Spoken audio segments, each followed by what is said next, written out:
अच्छा, आप कह रहे हैं कि अज खुद हो गया, हालात तब्दील हो गए और उनको एहसास हो गया, तो सारे जो है वो अब अच्छे बच्चे बन गए हैं और सब कुछ ठीक हो गया है, मतलब ये नहीं, आपका अच्छे बयान बच्चे, है? अच्छे अच्छे अच्छे अच्छे बच्चे, अच्छे बच्चे से मुराद ये है कि जावेद इकबाल साहब जो नैब के चेयरमैन थे, यार को हर बंदा ही वैसा होता है। अब मैं क्या उसके मतलब जो है वो मैं आपको तफसील से बताऊं कि वो क्या था और वो क्या करता रहा है। चलिए मुख्तसरन बता दें, वो मामला भी ये काफ़ी है कि होगा वैसे। फ़र्क होता है। देखें, वो उसकी जो वो पहले बिल्कुल वो ठीक था, उसकी बातें भी ठीक थी और इसमें कोई शक नहीं है कि वो बाज़ केसेस में शायद उस वक्त जो गलत केसेस थे उनको वो विड्रॉ करते और बाज़ ऐसे केसेस जो बाद में नहीं बना सके उनको बनाते। लेकिन उनकी वो वीडियो पकड़ी गई। वो वीडियो बाकायदा प्राइम मिनिस्टर हाउस में बैठ के प्लानिंग के साथ साथ जो है वो चलाई गई, उनको कंप्रोमाइज़ किया गया। जब वो बंदा कंप्रोमाइज़ होगा तो फिर जो उसने किया वो आपके सामने है। तो वीडियो वीडियो पकड़े जाने के बाद उनका रवैया तब्दील हो गया? 100%। वरना वो तो पहले तो वो 10 दिन पहले कह रहे थे कि अगर मैं करप्ट लोग जो जिनके खिलाफ करप्शन के मेरे पास सबूत है, मैं उनको पकड़ लूँ तो ये गवर्नमेंट जो है वो धराम से गिर जाएगी। और उनमें से एक आदमी ऐसा है कि मुझे ख़तरा है कि जब उसे पकड़ के जो है वो हवालात में बंद किया तो उसकी सेहत बड़ी कमज़ोर है, उसे कुछ हो ना जाए। ये ऑन रिकॉर्ड है, ये प्रेस कॉन्फ्रेंस है उसकी। तो क्या इम्कान है राना साहब के इस मरतबा भी वीडियो नहीं ये झुर्रू चलाया, वीडियो की वजह से ही ये सारे लोग तब्दील हो गए हो? ये इम्कान नहीं आपको लग रहा? आप तो कह रहे हैं आप अज़खुद नहीं, हो। नहीं नहीं, अगर अगर किसी जो है वो नैब के चेयरमैन की या प्रोसिक्यूटर जनरल की अगर कोई वीडियो चली है तो मेरे तो इल्म में नहीं नहीं, है। वैसे कह रहा हूँ मैं, वैसे कह रहा हूँ, आपने बताया ना वीडियो जो है वो बड़ा मौसर हथियार है, उससे लोगों के रवैये तब्दील हो जाते हैं। तो हम नहीं जरा समझने की कोशिश नहीं कर रहे हैं कि पहले वीडियो के जरिए नहीं रवैये नहीं तब्दील नहीं हुए, तलत साहब हुन बात आप ही हो गए। नहीं नहीं तलत साहब बात ये है कि अगर सही हो तो फिर भी ठीक नहीं है, हम मुतमईन नहीं है। और अगर गलत हो रहा हो तो फिर तो हमें मुतमईन होना नहीं चाहिए।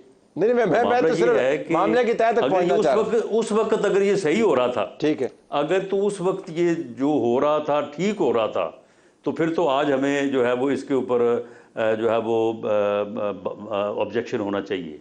लेकिन अगर उस वक्त गलत हो रहा है तो अब अगर ठीक हो रहा है तो हमें इसके ऊपर इत्मीनान होना नहीं, चाहिए कि ये आपके जरिए ठीक हो राना रहा है, साहब, आपको होना पता है चाहिए। मैं उस वक्त क्या मेरा स्टैंस था, अब मेरा स्टैंस क्या है, मुझे वजाहत करने की जरूरत नहीं है। मैं सिर्फ इस जादू नगरी को जो पाकिस्तान का निज़ाम है सियासी, उसके उसके कुछ हिस्से जो है ना, मैं वो पंजाबी में कहते हैं फरोलना चाहता हूँ। मैं ज़रा लोगों के सामने रखना चाहता हूँ कि ये तब्दीलियाँ आती गई, चले इसको छोड़ दें। आप ज़रा बताएं, अदालत के अंदर आप जब बतौर इंटीरियर मिनिस्टर थे, आप हमेशा एतराज़ करते थे कि इमरान खान जो है वो अपने बंदे को लेके आता है और वो लोग इकट्ठे होते हैं, सियासी तमाशा लगाया हुआ होता है। आज आपने भी वही वही रवायत आपने इख्तियार की, वो रवैया नहीं इख्तियार किया, लेकिन रवायत आपकी वही थी। सियासी तौर पर लोग आपने इकट्ठे किए, अदालत के अंदर आपके लोग मौजूद थे। भाई एक मुकदमा है, आप पेशी दे रहे हैं, उसके बाद उसका फैसला आएगा, बाहर आ जाएं। तो इतना ये सियासी थिएटर क्यों लगाया आपने जी, अदालत के गिर्द? देखिए, मामला ये है कि बीइंग पंजाब प्रेसिडेंट, मैं बिल्कुल पूरी जिम्मेदारी से मैं ये आपके सामने बात रख रहा हूँ कि एक बंदे को भी हमने नहीं कहा कि इस तारीख के मौके के ऊपर जो है वो अदालत में जाए। पार्टी की तरफ से कोई इंस्ट्रक्शन नहीं है, बल्कि लोगों को ये कहा गया कि आप एहतियात करें और आप ना जाएं। लेकिन लोग जो है वो अपनी मर्ज़ी से चले गए। और ख़ास तौर पे जो हमारा लायर विंग है या वकला साहबान है, वो ज़्यादा तादाद में थे। यही आर्गूमेंट लेकिन पीटीआई दिया पार्टी करती की थी, वो तरफ कहते से हैं हम ना नहीं कोई बुलाते, ऐसी लोग खुद ही कॉल थी। आते हैं। यही आर्गूमेंट दिया करती थी, नहीं नहीं जिसके नहीं ऊपर आप बहुत नहीं नाला होते थे। नहीं, लेकिन चले लेकिन उनके खिलाफ ये एविडेंस मौजूद थी कि वो बाकायदा लोगों को की ड्यूटियां लगी, लोगों को इकट्ठा किया गया और लोग तैयार होके आए, एजिटेशन के का सामान साथ लेके आए, पेट्रोल बम साथ लेके आए, पत्थर साथ लेके आए। बाकायदा जो कायदीन थे उनके या उनके लीडर्स थे, एमएनए एमपी, उनकी जिम्मेदारियां लगी। आप इस बात को आज की मैं ये बात कह रहा हूँ, आप इसको एनालाइज कर लीजिए, इसको आप वेरीफाई कर लें। कत्तन अगर एक टेलीफोन भी आप जो है वो पकड़ लें कि हमने किसी को कहा हो कि जी आप वहाँ पे जो है वो इस मौके के ऊपर जाएं, तो ये बिल्कुल ऐसी कोई बात नहीं है। और ना पार्टी की तरफ से कोई इंस्ट्रक्शन है, ना ये हमारा तरीक़ाकार है। बाकी ये है कि अगर कोई खुद ब खुद आ जाता है तो उसको भी हम वहाँ पे जो है वो इस बात के ऊपर जो है वो हम इसकी जो है वो पूरी तरह से इसका ख्याल रखते हैं कि वहाँ पे कोई ऐसा रवैया ना अपनाया जाए। कम से कम कमरा अदालत में जो है वो लोग दाखिल ना हों। लेकिन जो वकला साहबान हैं, क्योंकि उनकी एक अपनी इस्तेहकाक है, वो कमरा अदालत में जा सकते हैं, तो उनको तो फिर हम भी नहीं रोक सकते। मुस्तकबिल की ज़रा बात कर लें। अब सुनीज ये है कि मियां मोहम्मद नवाज शरीफ जो है आसिफ अली जरदारी से मुलाकात करेंगे, ये खबर दुरुस्त है या अभी कच्ची खबर है या बिल्कुल भी खबर नहीं है? ये बहरहाल जरदारी साहब के हवाले से या किसी मखसूस लीडर के हवाले से तो मैं नहीं कह सकता, लेकिन बहरहाल मियाँ साहब का ये उनका ये प्रोग्राम है कि वो तमाम सियासी पार्टियों से और तमाम सियासी ज़ुमा से जो है वो मिलना चाहते हैं और जो सूरत हाल है उसके मतलब जो है वो बात करना चाहते हैं। और शायद उनकी आगे चल के ये भी कोशिश हो कि बिफ़ोर इलेक्शन, जिस तरह से 2007 से पहले before election charter of democracy हुआ था, तो अगर चार्टर ऑफ इकॉनमी हो जाए सबका आपस में बैठ के कि भाई इलेक्शन लड़ेंगे, उसमें जो भी बरसे इक़्तिदार आए, इन चीज़ों के ऊपर जो है वो सबका इत्तेफाक होगा और इन चीज़ों को सब जो है वो साथ लेके चलेंगे।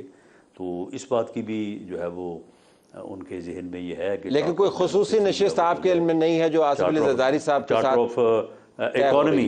हाँ, खुसूसी यानी नशिस्त का एहतमाम? खसूसी से मुराद ये है कि अभी कोई टाइम तय नहीं हुआ, लेकिन उनका इरादा है कि चार्टर ऑफ इकॉनमी जो है वो होना चाहिए, चार्टर ऑफ डेमोक्रेसी उसको इम्प्रूव किया जाना चाहिए। अच्छा, एक दो अल्फाज बिल्कुल आखिर में ज़रा इस पर बता दें। के बाद ही होगा। जी बिल्कुल। मियां नवाज शरीफ ने यह भी कहा कि वो इंतकाम पर यकीन नहीं रखते, तो ज़ाहिर है जिन लोगों का ख्याल था कि उन्होंने अपनी तकरीर के अंदर नाम लेने हैं जनरल बाजवा के या जनरल फैज़ के, तो वो नाम उन्होंने नहीं लिए। आपकी पार्टी की स्ट्रेटजी है और उन्होंने कहा जी कि बस मुस्तकबिल की बात करें, तो आपने चार्टर ऑफ इकॉनमी की भी बात की। तो अगर आप सबको माफ़ कर रहे हैं या आपके दिल में कोई उनके ख़िलाफ़ गुस्सा नहीं है, तो फिर इमरान खान के साथ भी आप रिकनसाइल कर लें, क्योंकि अब ये अच्छा नहीं लगता कि आप एक के ख़िलाफ़ बुग़्ज़ रखें या गुस्सा रखें और बाकी सब जो उसी एक पेज पर थे उनको छोड़ दें, भले वो साकिब निसार हो या जनरल बाजवा हो। नहीं, तो इमरान खान के साथ हमारा तो कोई झगड़ा नहीं है। मैंने कौन सा उनके खिलाफ केस किया है जी, उसने मेरे खिलाफ झूठा केस बना दिया, या मियाँ साहब उसके खिलाफ कौन सी दरख्वास्त देने जा रहे हैं कि जिसने हमारे खिलाफ जो है वो झूठे केसेस बनाए, हमें जो है वो टॉर्चर किया, हमें जेलों में बंद रखा। उनका जो मामला है वो तो 9 मई का मामला है। 9 मई को वो उसने हमारे घरों को आग तो नहीं लगाई।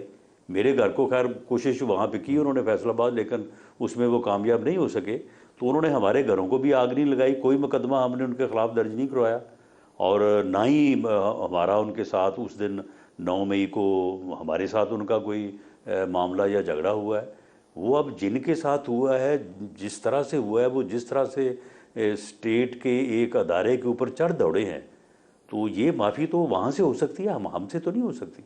तो आप अगर सियासी तौर पर रिकन्सिलिएशन की बात करें तो उसमें आप इमरान खान को या उनकी जमात को एक अहम हिस्सा समझते हैं रिकन्सिलिएशन के प्रोसेस में? आप नहीं समझते कि वो फितना है? क्योंकि आप बड़े सख्त अल्फाज इस्तेमाल किया करते थे, फितना है, फसाद है, जब तक ये बाकी है मुल्क चल नहीं सकता। बहुत सारे इंटरव्यूज़ में आपने बातें दोहराई है ना। मैं सिर्फ वो जानना चाह रहा था कि वो नहीं, बिल्कुल वो माजी का किस्सा हो गया? मैं बिल्कुल नहीं, कोई माजी का किस्सा नहीं। वो एक फितना था, फितना है। उसने मुल्क में अनारकी और अफरा तफरी फैलाने की कोशिश की। अगर वो उसके बस में रहता तो वो इस मुल्क को किसी हादसे से दो चार कर देता, लेकिन अल्लाह का करना ऐसा हुआ कि उसने अपनी पार्टी को ही जो है वो हादसे से दो चार कर दिया और अपने वो अंजाम को पहुंचा। आप मुझे बताएं कि अगर हमने उस वक्त जब हमारे साथ जुल्म हो रहा था तो हमने कुरान पाक हाथ में उठा के अल्लाह को गवाह बना के हमने ये कहा कि अगर तो हम गलत हैं, हमारे ख़िलाफ़ ये मुकदमा सही बन रहे हैं और हमारे ख़िलाफ़ ये इल्ज़ामात सही हो, तो अल्लाह ताला का कहर और गज़ब हमारे ऊपर नाज़िल हो, और अगर ये हमारे साथ जुल्म हो रहा है तो जो जुल्म कर रहा है अल्लाह का कहर और गज़ब उसके ऊपर नाज़िल हो और अल्लाह ताला उसके ऊपर ज़िल्लत मुसल्लत करे।